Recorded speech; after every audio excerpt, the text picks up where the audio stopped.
tidak mungkin orang bisa dianggap menyebarkan fitnah yang melakukan pencemaran tentang ijazah palsu sebelum dibuktikan ijazah itu asli. Nah, ijazah yang dipersoalkan ini belum ada hasil kesimpulannya. Bahkan kami dengan tegas menyatakan sebenarnya proses di Polda Metro Jaya tidak bisa ditingkatkan ke penyidikan pihak yang berkepentingan dalam hal ini selaku terlapor.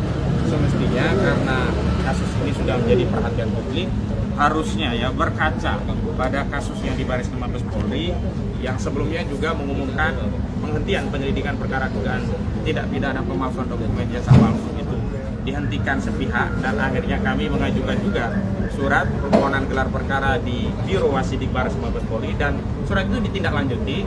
Akhirnya kan pada tanggal 9 Juli 2025 yang lalu Biro Wasidik Baris Krim Mabes Polri telah mengadakan proses gelar perkara khusus yang sampai hari ini sebenarnya kita sedang menunggu hasil kesimpulan dan rekomendasi dari Biro Wasidik itu seperti apa.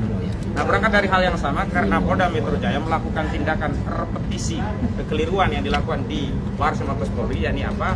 Melakukan gelar perkara secara sepihak, padahal perkara ini perkara yang berkaitan dengan kepentingan publik.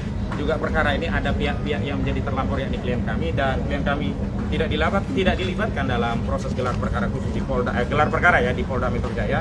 Namun Polda Metro Jaya secara sepihak kemudian meningkatkan status penyelidikan menjadi penyidikan, bahkan pasal-pasalnya luar biasa. Bukan hanya 310 KUHP tentang pencemaran, bukan hanya 311 tentang fitnah, bukan hanya 27A menyerang kehormatan melalui IT, tetapi juga ada pasal 160 tentang penghasutan, ada juga pasal 28 ayat 2 dan 28 ayat 3 ya, pemberitahuan bohong, juga ada penyebaran sara. Nah, juga yang paling penting ada pasal 35 dan 32 Undang-Undang ITE yang ancaman pidananya 15 tahun dan 12 tahun dan 8 tahun penjara.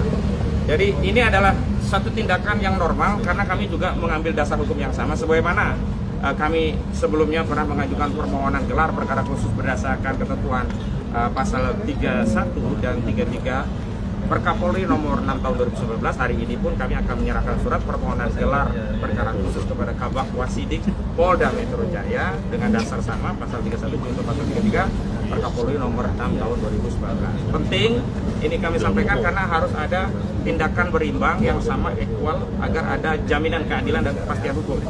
Kalau di Barkim saja diadakan gelar perkara khusus, di Polda juga harus demikian. Dan sebenarnya yang kami sangat sayangkan adalah semestinya peningkatan status ini menunggu terlebih dahulu hasil gelar Wasidik Baris Krim Mabes Polri. Kenapa demikian? Karena perkara di Polda Metro Jaya dengan perkara di Baris Krim itu sangat beririsan. Sebab tidak mungkin orang bisa dianggap menyebarkan fitnah yang melakukan pencemaran tentang ijazah palsu sebelum dibuktikan ijazah itu asli. Nah, ijazah yang dipersoalkan ini belum ada hasil kesimpulannya. Bahkan kami dengan tegas menyatakan sebenarnya proses di Polda Metro Jaya tidak bisa ditingkatkan ke penyidikan sebelum ada putusan pengadilan yang berkekuatan hukum tetap yang memberikan ya deskripsi sakti tentang ijazah saudara Joko Widodo.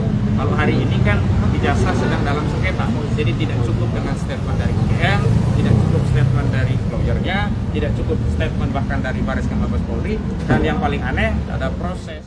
Download Tribun X sekarang, menghadirkan lokal menjadi Indonesia.